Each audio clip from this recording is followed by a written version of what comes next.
Alright.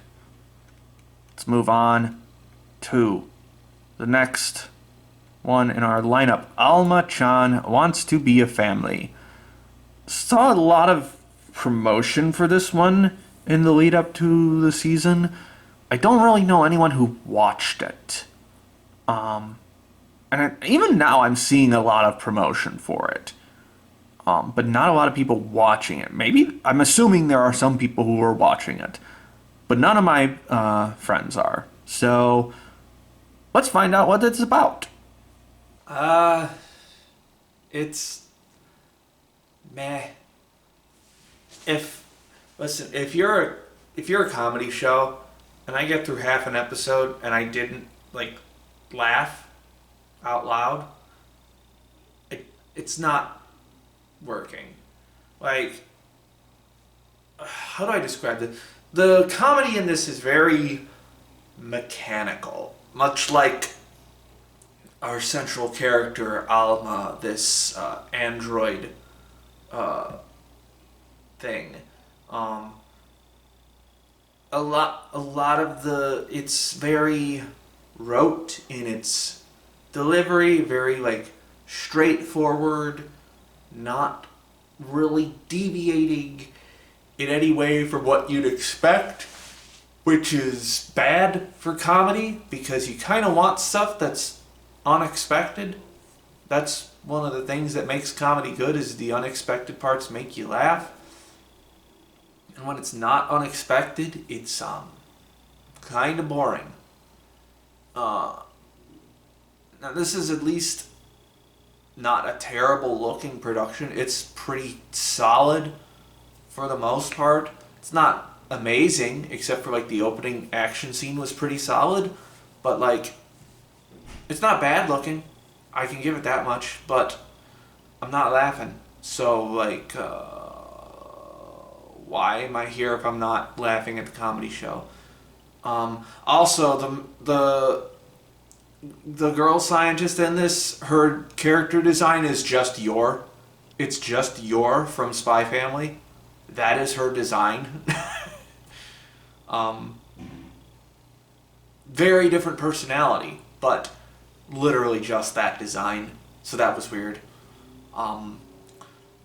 Yeah, this one's just not funny enough, I guess. Not funny enough. Alright, Alma is coming off the list. Next up, A Gatherer's Adventure in Isekai. I guess this is gonna be one of the isekais, but it's like one of those non-combat classes ones, probably. Let's see if I'm right. Boring. So boring. Why are you so boring? And I'll never understand how, I understand we're a decade into the isekai. Actually, we're more than a decade into the isekai explosion at this point. But I will never understand how you can make being sent to a fantasy world boring. It happens every single time I watch new seasonals. Multiple times it happens. But man, it's just, I don't care about anything that's happening. I don't care.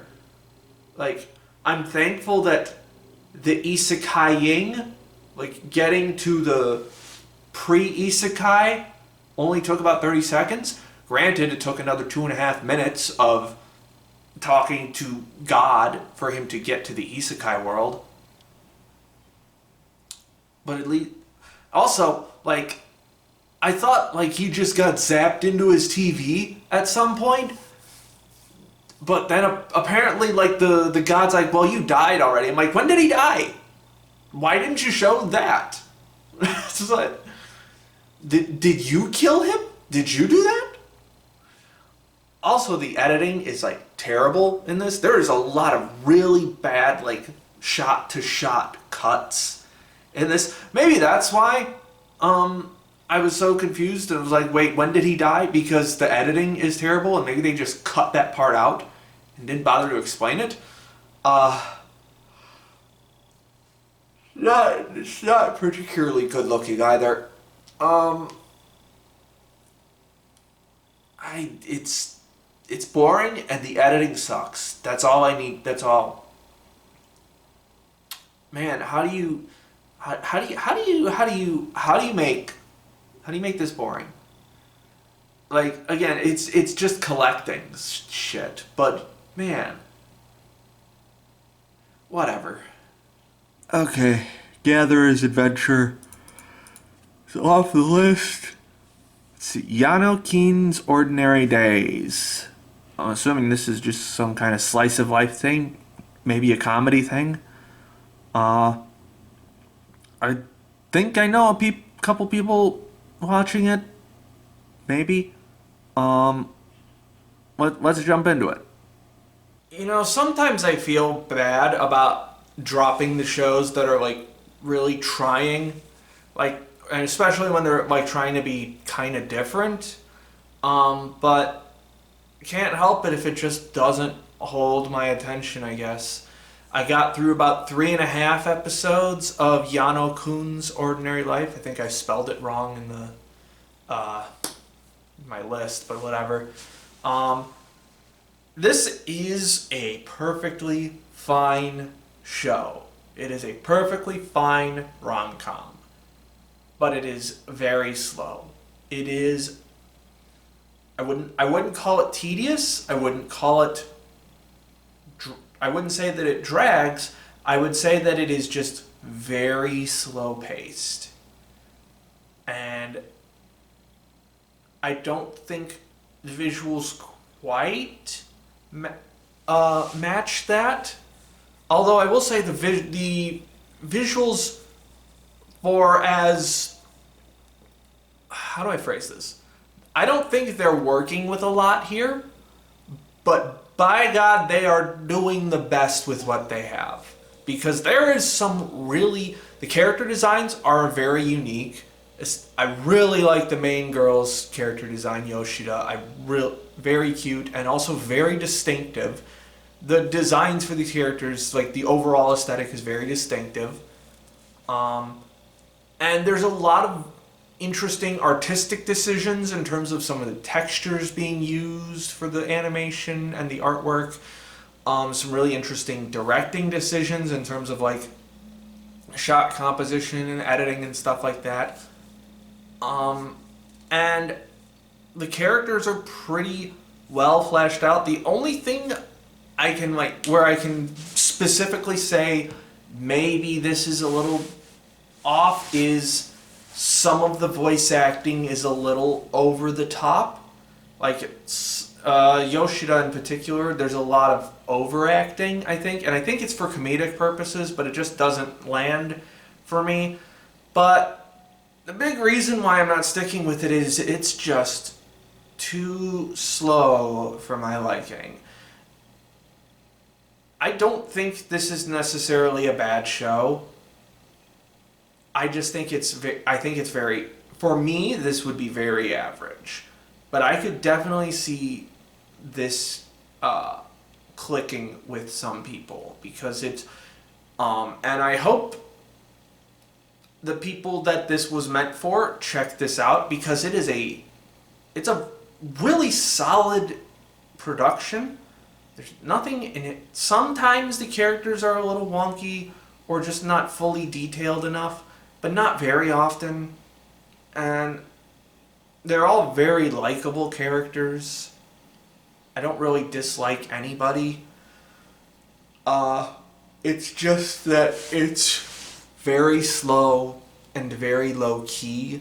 And for me, when something is going to be that, I also want it to be very, very, very gorgeous to look at. And this show's not ugly by any stretch of the imagination. It's not even mediocre. It's just not beautiful. And so I'm really struggling to push through each episode. I'm pausing constantly to check in my phone. So if low-key rom-com about a dude constantly getting injured seems like your thing, this is definitely the show for you. Even though I'm not finishing it, I might recommend this one. At least if this sounds like your thing. For me, it's not, unfortunately. But for someone else, maybe. Alright, Yano-kun, unfortunately, is coming off the list. Next is Let's Play, which I think this is adapted from like a webtoon or something. And I think OLM is doing it for some reason. I haven't seen anybody watch it, so maybe they'll get gaming right, actually. Probably not, but let's give it a go. No. Looks like shit. Looks like Garbo. Feel like I don't have to explain much beyond that, but it's a very interesting kind of Garbo, I guess, in that it's not very anime-like. Like, apparently this is based on a webtoon, but I think it might be based on, like, American? Because, like, webtoons normally Korean, right? But the author for this did not have a Korean name. Like, neither first nor last. And the setting is, like, America. Like, very obviously America. So, I think it's, like, California specifically. But, yeah. So it's got, like, the aesthetic of, I assume it has what the webtoon's aesthetic is, sort of, which is much closer to, like, modern American animation, like modern American Invincible era-esque animation. I should specifically say the character designs are close. The character designs are closer to, like, Western comics style than they are to anime. Despite this, and this is made by OLM, apparently. Couldn't tell, because it doesn't look like anything that OLM has made. It also looks like shit. It is poo-poo. Like, there's some really weird blocking for the characters when it's, like, doing the stuff inside of whatever MMO they're playing at the beginning. And also just most of the character designs just look bad. Also, they do the thing where they don't understand how I don't understand how people who work in the animation industry don't understand how fucking computers work. Because, like, she's playing the MMO, and then they finish her raid, and then the screen just goes off like she just turned the computer off. And I'm like, no, that's not how things work. You have to close the app, then you probably have to close the launcher as well, then you have to shut down the computer from a menu. Why am I explaining to you how computers work? You know how computers work. I know how computers work. Anybody who plays video games knows how computers work. Why don't you understand how computers work? Anime? Why don't you understand this? You suck. Nope. Off the list, Let's Play. Alright. Solo Camping for 2. This is one of the 2 cores from last season. This one got a lot of backlash for some reason. I don't remember why. Maybe it just sucked ass. And that's why I haven't seen anybody watch it, despite it being a 2. Well, there's a few 2 cores on here that I just have not seen anybody watching. But, fuck it, we ball. Well, I was almost pleasantly surprised by that one. Maybe.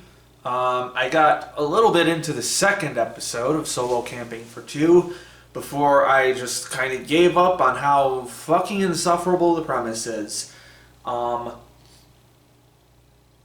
This show is basically like, hey, do you want Yuru Camp, but instead of cute girls, it's a fucking grumpy asshole 30-something dude and a big-titted dumbass? Here's your show. Also, it looks worse in pretty much every way, except some, for the most part, the compositing is actually pretty solid. That's one of the reasons why I held on to it into the second episode. Is it doesn't. Here's the thing about this show. On its surface, it's kind of ugly. Like the character designs, they melt a lot, especially in the second episode. When they get their up close shots, they look pretty nice, and they are pretty unique designs, but they don't hold up well very often. I do like the color palette, though. It's very fall, if that makes any sense.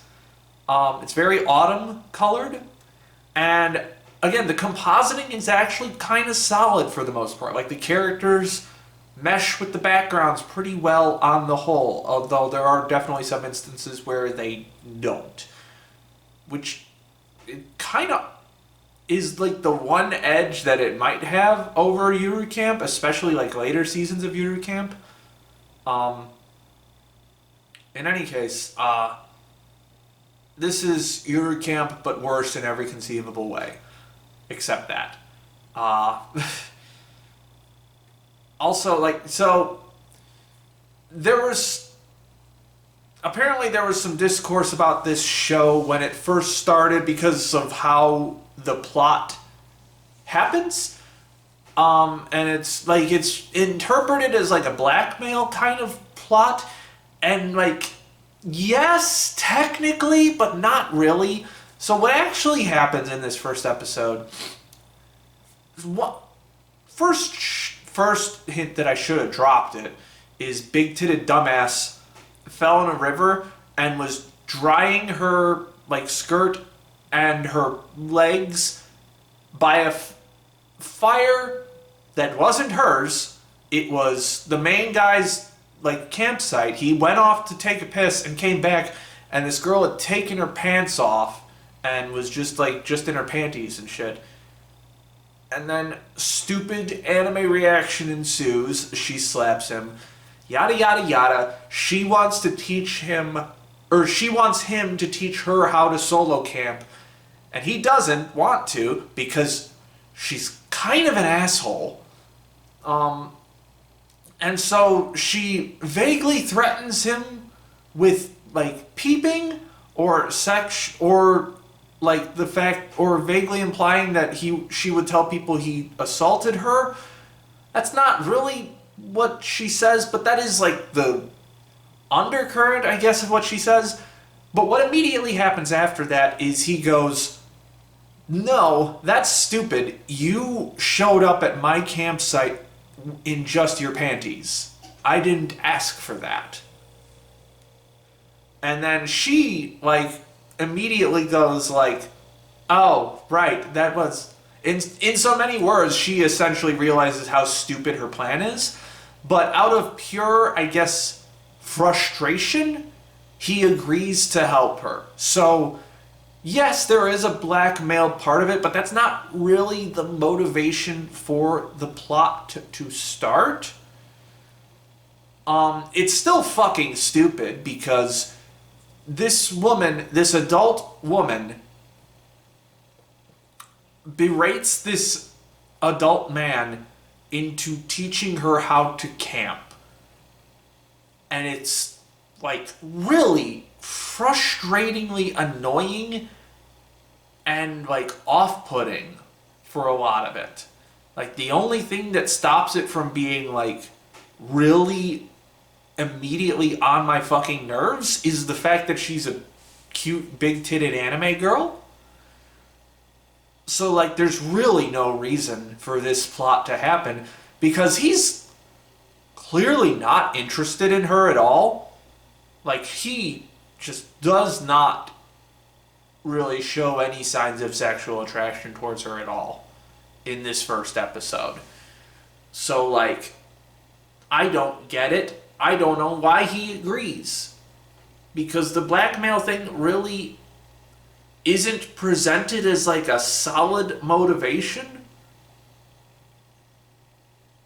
So I don't get it. Also, yeah, this dude's just like a grumpy old guy. And by old guy, I mean 34, so he's 2 years older than me. Yeah, this show is frustrating. Every time it tries to get into like a good groove, it just reminds you that these two are kind of insufferable. And I don't, especially the girl. And I just, if this is supposed to be the comfy camping show, I don't want that. Also, romance is not one of the tags for this, so clearly that's not going to happen. So, I have no reason to watch any more of it. Alright, solo camping for 2 is off the list. Next, My Awkward Senpai. I guess this is a comedy of some kind. Either school or workplace. Haven't seen anybody talk about it. Let's see what it's about. I don't think this show knows what the word awkward means. Sometimes I try to, like, watch more of a show than I should just so I have, like, more to talk about. But honestly, there's really nothing here. It's a workplace comedy. Might have some might be a rom-com even. I don't remember. But like the main character, the senpai, is socially awkward in the sense that she kind of just talks very sternly to all of her co-workers in an almost condescending kind of manner. But on the inside, she's just like, she just doesn't want to deal with people. Which, like, I would say that just makes you kind of an asshole. Not necessarily socially awkward. See, when you describe someone as awkward, that means like they say the wrong thing at the wrong time. That's the impression that I get. Maybe bukyo means something different in Japanese. Maybe it has a slightly different connotation. Bukyo na senpai means something different than an awkward senpai. Also, the animation is mid as fuck. Really nothing to say there. It had the classic medium shot with bad compositing, which is a telltale sign for me of a production that does not have a lot of oomph behind it. If that happens pretty early on in the first episode. I've talked about that in the past. I forget which show it was. Or I know the show, I just can't remember the name of it because it was so mid. It was about like a doctor getting reincarnated as a princess or something. I don't remember. Anyway, this show is boring and doesn't know what awkward means. I feel nothing other than like mild irritation. So I'm just gonna move on. Yeah, not super into this one. My Awkward Senpai off the list. And now, big boy for the season. My Hero Academia final season. Originally I was going to do this one last, but circumstances dictate that I do it now. A, because it ended pretty quickly, and B, I have no clue what my next month is going to look like. So we'll see what happens with that. But for now, it's time to end this 9-year journey with the anime. Over a decade, I think, with the manga, I believe. I just finished up the manga a couple weeks ago, actually. So, yeah. let's fucking do it.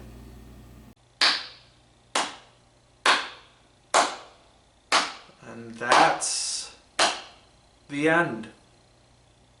It's been 9 years in the making, at least in terms of the anime. I think it was 10 or 11 years for the manga, but it's finally over. Just finished up My Hero Academia final season. This is the 8th season of My Hero. I've covered, I think, starting with season 4 was when I started covering. No, it couldn't have been season 4, but the seasonal wrap-up show. I think I started covering it with season 5 on here. But I have done several videos on My Hero on the main channel. I had one very, very, very big video that I wanted to do. It would have, by very big, I mean it would have been on par with the Pokemon Journeys video in terms of length, but since I am currently training for a job right now and devoting most of my time to that, do not have time to make videos anymore. So maybe I'll just spit out as many ideas about that as I do in this segment of whatever. Anyway, final season. Yeah, this was the end of the big fight plus the epilogue. What else? What really do you say about My Hero at this point other than the naysayers are wrong and have no soul? That's a little too far. But I will say this might be, if not the most polished season, at least tied for being the most polished season. Like, this is up there with season 2 in terms of just extremely consistently good animation. Which I think was one of the reasons why they led with a lot of recap from the end of season 7. I think I didn't rewatch season 7 before this, but if I recall, at least half of the first episode of this season is stuff that already happened at the end of season 7. And then this season was only 11 episodes, but you know what? Perfect length. I don't really think this needed to be any longer than it was, and I don't think it really needed to be any shorter than it was. It was 8 episodes of the end of the final fight, plus 3 epilogue episodes. And you know what? Let's just jump into that part now, because normally with a lot of shows, even longer shows, the epilogue is usually still relatively short. Like, it's usually like, oh, final battle's over and we're done. But thematically you can't do that with My Hero, because that's not what My Hero was really about. It wasn't about big battle, bigger battle, bigger battle, bigger battle, end. That's the structure of it, but that's not thematically what was happening. Thematically, as I have been saying for years, either through Twitter or through videos or stuff, My Hero is about passing on the torch. It is about making the next generation better than the previous. It is about bringing everyone together so that things can get better. Being smarter than the past generation, being more empathetic and stronger both physically and emotionally than the past. And so that those who come after you can have a brighter future, which is why we kind of need that extended epilogue, 3 whole episodes of epilogue to show how everything wraps up. We get the stuff with the next class of my at UA, we get the flash forward to new student to the next generation coming up after Midoriya et al. We have that incredibly crucial scene of the kid who was locked up by his own family and finally escapes after the destruction that ravaged Japan, and is comforted by the same old woman who didn't comfort Shigaraki when he was looking for help.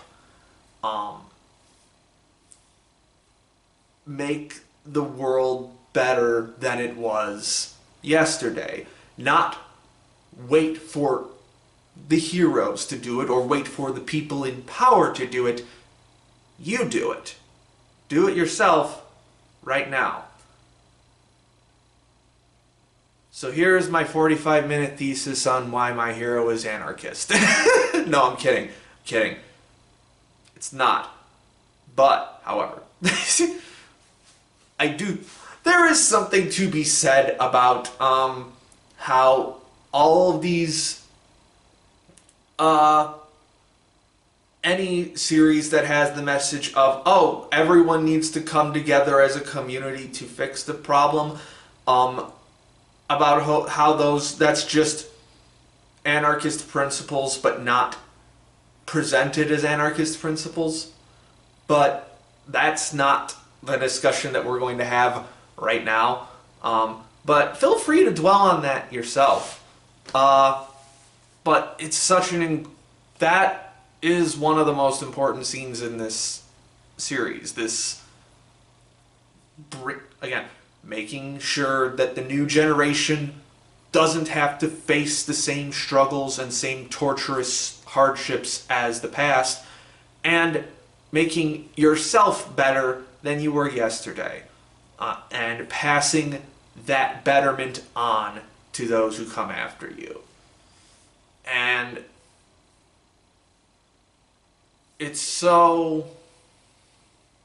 that's been the entirety of My Hero. Like, since the beginning, that has been what it's about. Like, from chapter 1, episode 1.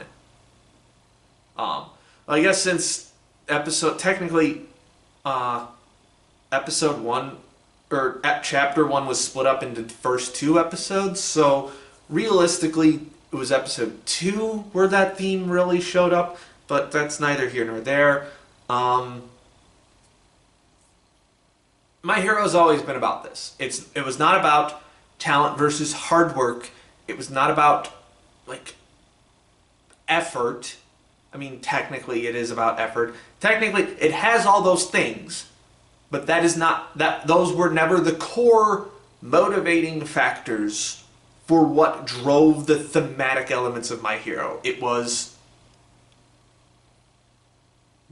all the other the things that I've been saying for the past 5 minutes.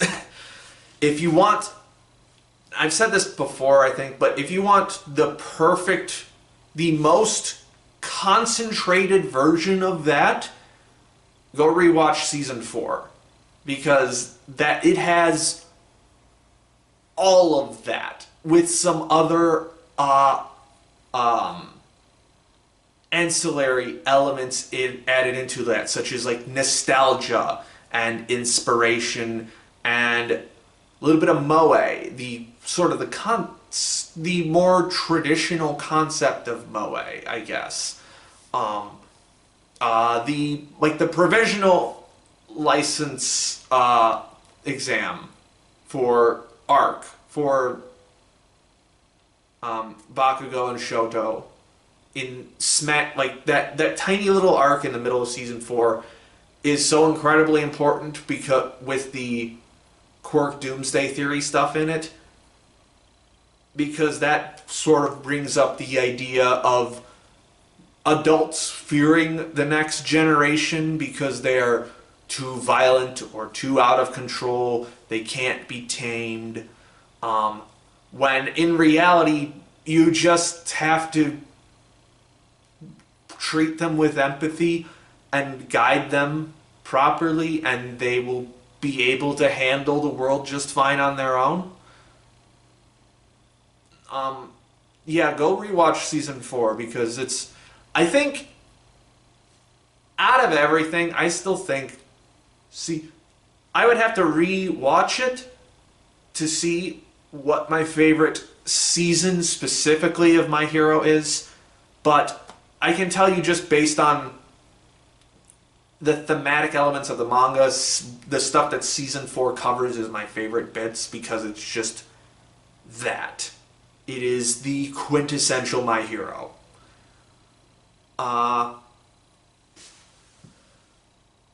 But of course, things don't always go the way that we want them to, because there's always somebody fighting against making things better, usually for entirely selfish reasons, thus bringing us to All for One. With this this is the most we have where this is the most that All for One has been directly fleshed out by the narrative. He's gotten a lot of characterization in the past, and like you get a really good sense for like who he is just on a base character level. But this season we finally get like the story of him, and like when I originally read this in the manga, because I actually read this pretty well, not that part pretty recently, but I read the final volume of the manga how long? Like about a month or so ago now. So the ending is very fresh in my mind there. But initially when I read the All for One backstory, I was waffling back and forth on like, is Horikoshi trying to say that All for One was just a bad egg from jump? And I think the anime, just from the way it's presented visually, makes it a little more in the vein of All for One was another person that could have been saved, like Shigaraki, like Himiko, Toga, like all of the villains that we see, but was neglected by society in one way or another, and that allowed his certain predispositions that he had to manifest into this malevolent ball of greed and arrogance. So I think, yeah, so that's ultimately where I land with All for One in, yes, probably the perfect villain for this series, in that he is directly fighting against, he is someone of the past, of many generations past, who is actively fighting to keep the world from evolving in a more positive direction solely for his own benefit. Something Elon Musk. This character was conceived of well before Musk did his pivot. But it's the same mold. It's the same kind of guy. It is that kind of guy. It is the Musks. It is the Teals. It is these people who think that they deserve whatever they want because they are the best. They just think that they are the best, and therefore they deserve whatever they desire.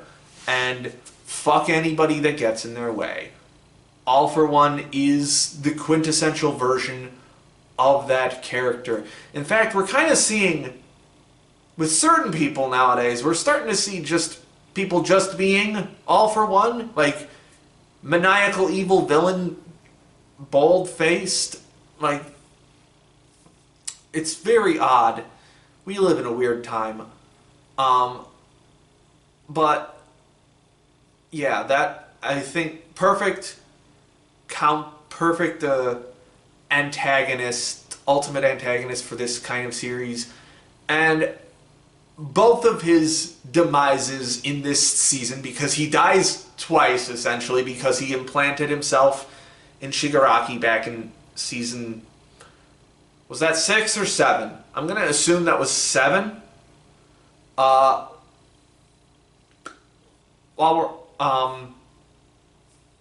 And so we get the death via Bakugo of him de-aging more and more and more the more he gets hurt, where he just his emotions, he gets so riled up emotionally over this tiny little flea who keeps kicking him in the shin over and over and over and over again that he can't fucking deal with it, and so he loses his goddamn mind and keeps going after Bakugo, and he loses. And then the second death, when he essentially sheds all of that, where he's all the emotion, he has lost Yoichi, his younger brother, forever, and so he just wants to destroy everything now in a sort of Shigaraki way. He just wants to burn down anything in his path that gets in his way of world domination, but with less of an emotional bend to it. But in that instance, that is the everyone coming together to defeat him moment. It's not just one hero. It can never be just one hero. Even with the Bakugo fight, All for One fight, it wasn't just Bakugo, because you had All Might before that, and you had Edge Shot helping out Bakugo. And all of these things coming together. We had our Avengers Assemble moment in the very final All for One fight, which honestly I think was better than the Endgame scene. Not necessarily more iconic, but I do think it was better in terms of like the editing and how the scene moves, specifically how Midoriya is moved through the scene. He is passed towards All for One with the help of his classmates and everyone around him. Everyone is contributing to defeating this crisis. I promise I'm not going to talk about anarchism anymore. Yes, let's call it community engagement. Let's call it that. Community coordination. I got distracted again. But it is everyone coming together to defeat the thing that is threatening their existence. It can't just be left to the uber powerful people. It can't just be left to the people who are in charge of everything. Everyone has to contribute. Like, even with the guy who gave Aizawa the shirt for Midoriya to wear so that he wouldn't, like, catch a cold or whatever. That's part of it. That is contributing to the cause. And which is why it's important that we have Hawks at the end saying, like, yeah, we're gonna expand the hero rankings thing to include people that aren't licensed heroes but are just sort of everyday heroes, like people who are actively contributing to making the community better. We kind of have different variations of that in the real world that may or may not be helpful, but the idea is important. I am all over the place with this review, but thematically, those are the most important beats to hit. Also, I do really want to point out, I think I've said this before, I definitely said this in the Season 7 review, but man, this show is so fucking bingeable and so easy to just sit down and watch forever. Like, It's past midnight right now, mostly because I have to reset my sleep schedule because I'm on night classes for the next 3 weeks. But it is so easy to just binge this show, even when you're tired as fuck. Um, because the pacing is so good, the editing is so fucking tight and efficient, um, and just completely enrapturing in its the way scenes move, the shot composition. It's not a lot that's extremely flamboyant cinematically, but it's very it is one of the most competently edited productions I've ever seen. It is just that good. But also, this is definitely one of the flashiest seasons as well. With all of the Bakugo explosion such and the big fight with All for One and all of that. Just lots of really, really, really good Sakuga. I don't think there's any scenes in particular, aside from maybe like the final smash from Deku, that are going to be like remembered by the Sakuga community in particular. Again, like I don't think there's anything on par with like the Midoriya Shoto fight in season 2 or the Endeavor Nomu fight in season 4. But there's a lot of really great fight scenes in here. I do have like a few minor quibbles here and there about like specific shots and specific stuff. Also, I can't say this for certain because I don't have my TV and my soundbar here to watch this, so I was watching this on my computer with my computer speakers. But the sound effect, so take what I'm about to say with a grain of salt. But the sound effects weren't quite as punchy, I guess. I do think that's just because of the speakers that I was listening on.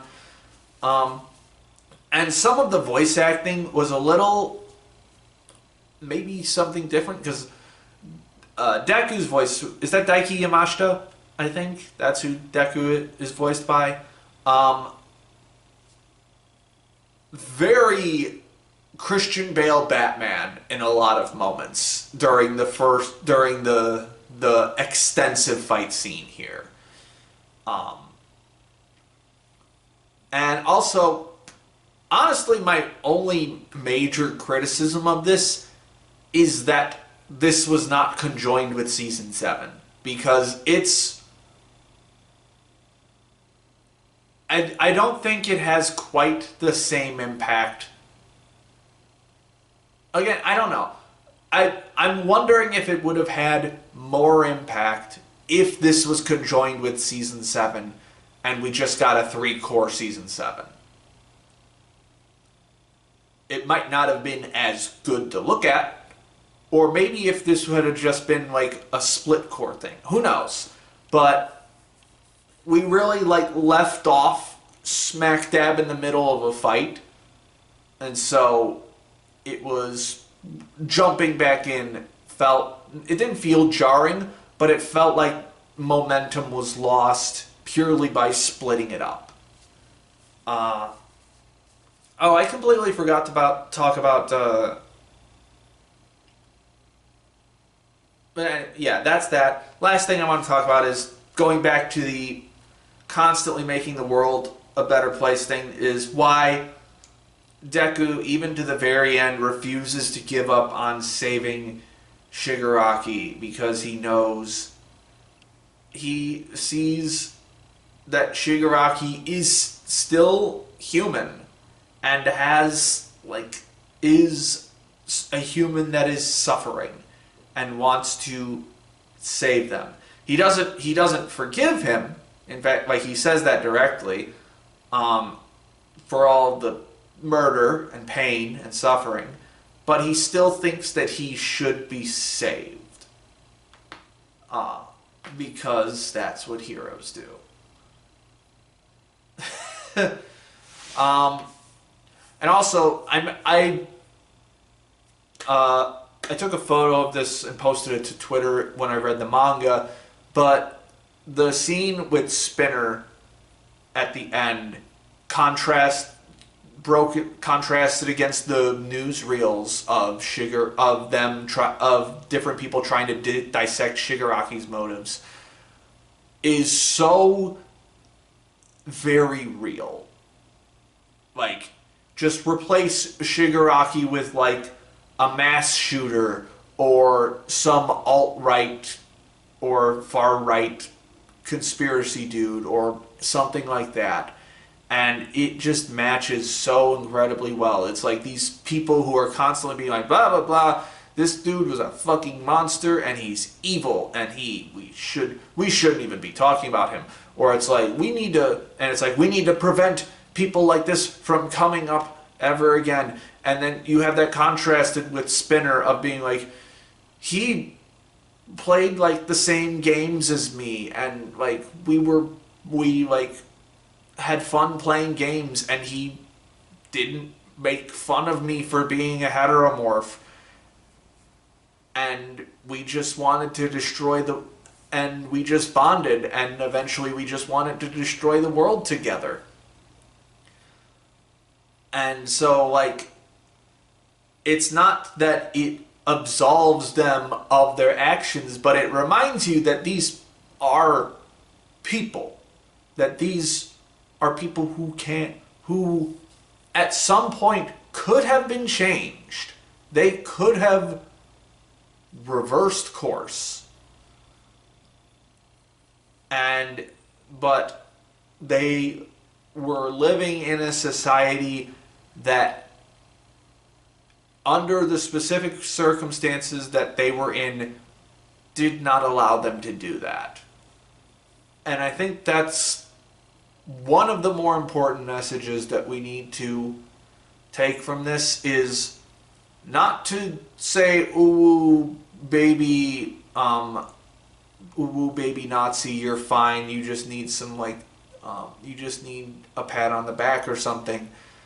It's recognizing that people who do evil things are still people, and that they come from the same stock as us.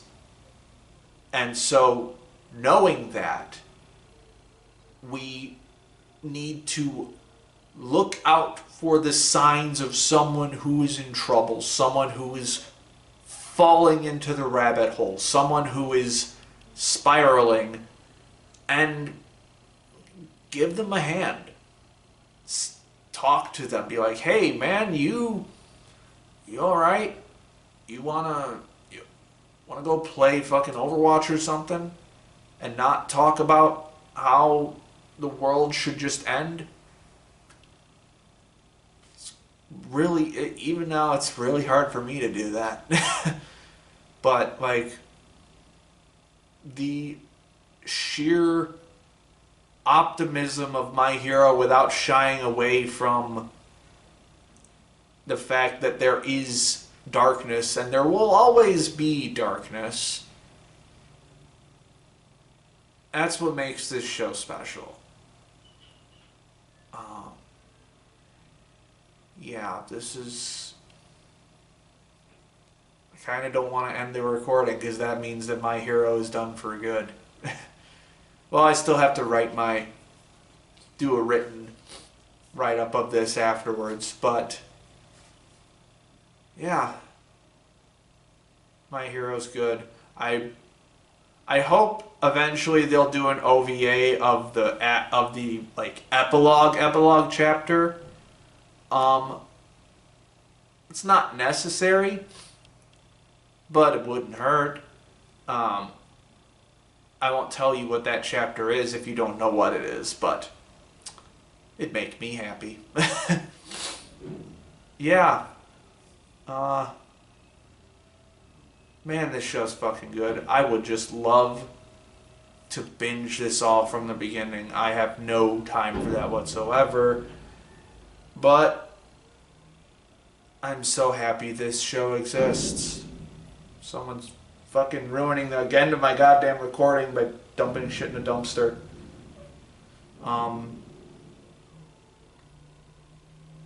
Yeah. I love My Hero Academia. Okay. My Hero Academia final season is complete. We're going to scroll all the way up to the top of the list. And yeah, you're going to go in the number 3 spot with another decent 9. Really raking in the 9s in the back half of this year. And there's definitely going to be some more later, probably. As much as I am absolutely adore My Hero, I don't think this season in particular beats out the Chainsaw Man movie. But who knows how I'll feel later. Either way, plus ultra.